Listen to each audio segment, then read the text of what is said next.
जैसा कि नाम है, आप तक पहुंचाएंगे सही और सटीक खबर। जनता की सुननी है और सरकार को सुनानी है। ये है आई ऑफ ट्रुथ।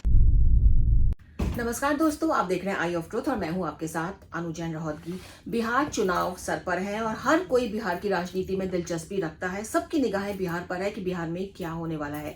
और हमारे साथ जेडीयू के वरिष्ठ नेता केसी त्यागी सर हैं। बहुत बहुत शुक्रिया, वेलकम आपका हमारे चैनल पे सर। सबसे बड़ा क्वेश्चन जो है, अपोजिशन के पास मुद्दे नहीं है लेकिन कुछ मुद्दे उछाले जा रहे हैं। लेटेस्ट मुद्दा उछाला गया है क्योंकि नरेंद्र मोदी जी की एंट्री हो गई है बिहार में। लेटेस्ट मुद्दा उछाला जा रहा है कि छठ का जो पूजन है, पिछले 11 साल में मोदी जी ने कुछ नहीं किया। स्पेशली इस बार वासुदेव घाट जा रहे हैं और छठ की पूजा हो रही है। ये भी कहा जा रहा है स्पेशल एक यमुना बनाई गई है उनके लिए। इसको लेकर कंट्रोवर्सी है, आप क्या कहेंगे सर? नहीं, इसका जवाब यहाँ की जो मुख्यमंत्री हैं रेखा जी वो दे चुकी हैं। और किसी भी त्योहार को मनाने पे किसी की कोई पाबंदी नहीं है। जो सनातनी परंपरा से जुड़े हुए लोग हैं वो हिंदुओं के, मुसलमानों के, ईसाइयों के, सभी तरह के धर्मों के में प्रोग्राम में हिस्सा लेते हैं। तो ये कोई नई या अजूबे वाली बात है। लेकिन उनका कहना है 11 साल में हमने कभी नहीं देखा पीएम को जाते हुए। आज अचानक क्या हो गया? क्योंकि बिहार के चुनाव हैं। अगर बिहार के चुनाव भी हैं, कोई अपनी आस्थाएं प्रकट करना चाहता है, इसमें किसी को कोई दिक्कत क्यों होनी चाहिए? आप ये मानते हैं? दूसरा सर, तेजस्वी यादव ने जो बोला उसको लेकर भी काफी हंगामा हुआ है कि अगर हम आएंगे तो कूड़ेदान में फेंक देंगे हम वक्फ जो कानून है, बिल जो है फेंक असल देंगे। में उनका राजनीतिक अनुभव बहुत कम है। वक्फ कानून जो है वो केंद्र सरकार ने पार्लियामेंट से पास जी किया है। जी। जब तक उनका दिल्ली में बहुमत नहीं होता है तब तक वो इस कानून को ना रिजेक्ट कर सकते हैं ना अमेंडमेंट कर सकते हैं। वो विधानसभा का चुनाव लड़ते लड़ते उन सवालों को उठा रहे हैं जो उनके अधिकार क्षेत्र से बाहर हैं। तो मैं चाहता हूं कि वो अपना सामान्य ज्ञान बढ़ाएं। जी, एक बात और है सर, यहाँ पे ये भी कहा जा रहा है कि राहुल गांधी से शायद प्रेरणा ले ली उन्होंने। जिस तरह से राहुल गांधी ने ऑडियंस फेंका था, फाड़ दिया था प्रेस कॉन्फ्रेंस में खुलेआम, तो उससे प्रेरणा लेकर नहीं, मैं उसको व्यक्तिगत नहीं करना चाहता, लेकिन उनके सामान्य ज्ञान पर मुझे अफसोस है।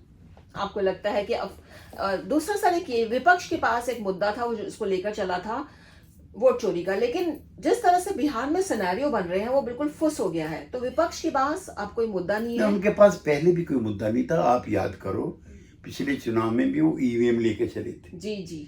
वो ईवीएम का नहीं चल पाया, फिर वोट चोरी का लेके चले, वो नहीं चल पाया। फिर उन्होंने कुछ वो घोषणाएं की जो लगता था कि मतदाताओं को आकर्षित करेंगे, लेकिन वो भूल गए। वो सारे काम बिहार में इम्प्लीमेंट हो चुके हैं। जैसे राहुल गांधी ने जोर शोर से जातिगत जनगणना उठाई, बिल्कुल बिहार में रिपोर्ट आ चुकी है। बिल्कुल ठीक। उन्होंने आरक्षण की बात उठाई, वहाँ पे ऑलरेडी 64-65% का आरक्षण पिछड़ी जातियों के लिए, शेड्यूल कास्ट के लिए हो चुका है। उन्होंने महिलाओं के एम्पावरमेंट के लिए सवाल उठाई, वहाँ 50% का आरक्षण महिलाओं के लिए पहले से ही है।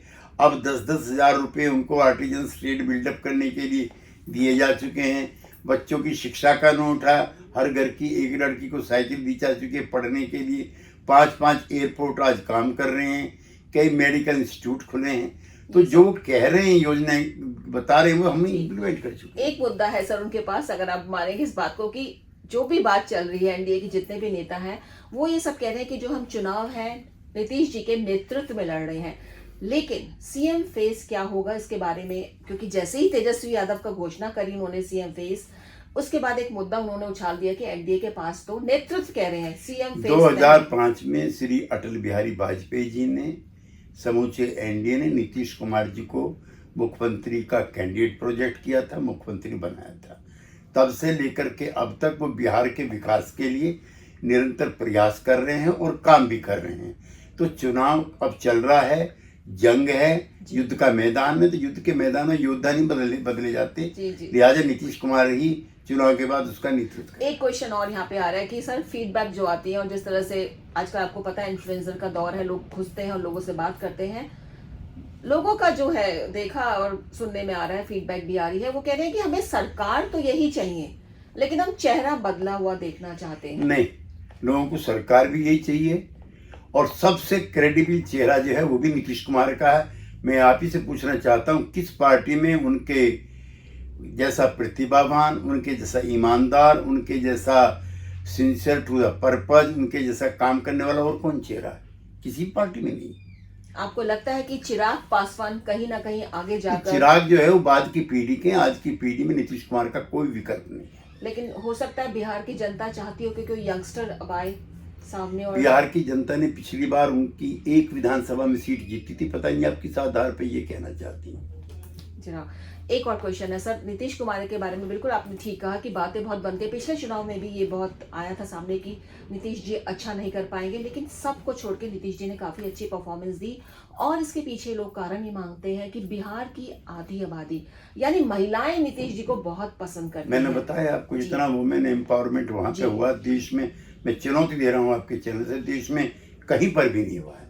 महिलाओं का 50% आरक्षण मैंने बताया, 65 नगर पालिका, नगर निगम, ग्राम पंचायत, ब्लॉक प्रमुखी, सब में महिलाओं का आरक्षण है। और 35% का आरक्षण पुलिस में है, प्रशासनिक सेवाओं में। ऐसा बिहार के किसी राज्य में नहीं। तो आपको लगता है इस बार भी महिलाएं जो हैं नीतीश जी को अच्छे, वो सबसे ज्यादा इंटेलिजेंट और वफादार मतदाता महिलाओं का, महिलाओं वो पहले भी वोट करते रहे, इस बार भी पहले से ज्यादा वोट करेंगे। जी जी।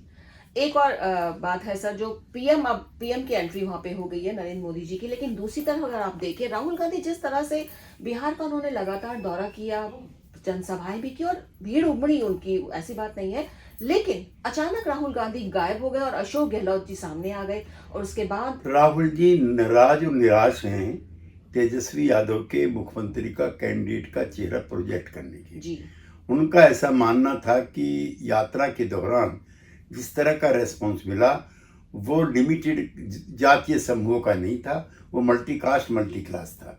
लिहाजा वो चाहते थे कि मुख्यमंत्री का चेहरा बाद में तय होना चाहिए।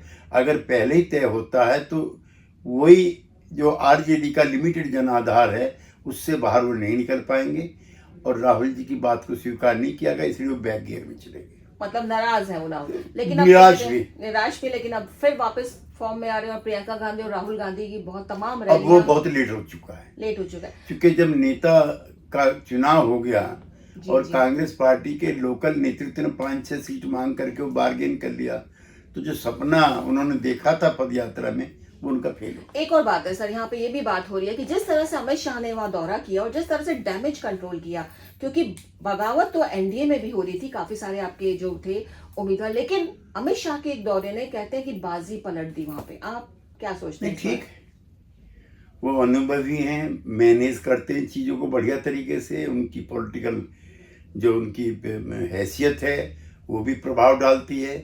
और उन्होंने जिस तरह से रामविलास जी की पार्टी, मांझी जी की पार्टी और कुशवाहा जी की पार्टी को मैनेज किया, उसकी प्रशंसा सब। लास्टली सर एक क्वेश्चन है, जिस तरह के सिनेरियो लेटेस्ट बने और बीच में जब राहुल गांधी ने दौरा किया था, तेजस्वी यादव भी बढ़ चढ़ के कह रहे थे कि हम साथ हैं, साथ चलेंगे, लेकिन जो बना हाल फिलहाल में जो बगावत कांग्रेस के अंदर हुई और राहुल गांधी साइडलाइन हो गए, और चर्चाएं हैं कि नाराज भी हैं और वो नहीं चाहते थे क्योंकि उन्होंने कभी जिक्र नहीं किया कि तेजस्वी यादव सीएम बने।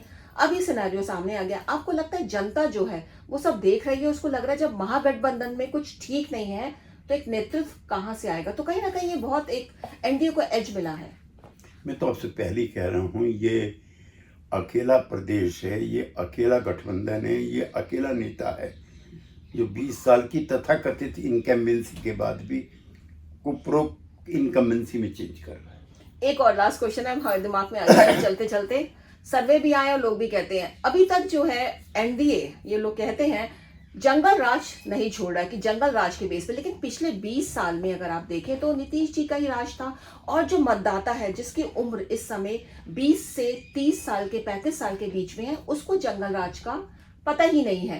तो वो जो युवा हैं वो कहीं ना कहीं, जंगल राज किसे कहते हैं? विकास के कार्य ठप थे। अब आप चले जाइए गंगा तट पर, मैरीन ड्राइव बना है जो मुंबई के मैरीन ड्राइव से 10 गुनी ज्यादा भीड़ अट्रैक्ट कर रहा है जी। सड़कें दिल्ली और मुंबई से अच्छी बनी हुई हैं। रात को 12 बजे कम उम्र के बच्चियां भी सिनेमा देख के घर लौटते हैं। लॉ एंड ऑर्डर का कोई उनको डर और खतरा नहीं है। पहले अपराधियों के संगठित गिरोह थे, पहले बूथ पे भी गुंडे जाके कैप्चर करते थे और 300-400 हत्याएं, मर्डर चुनाव के दौरान होते हैं। अब इसकी शांति नहीं सर, मेरा क्वेश्चन कुछ और है। मेरा क्वेश्चन है जो युवा है उन्होंने विटनेस नहीं किया ये जंगल राज, उन्होंने सिर्फ सुना है।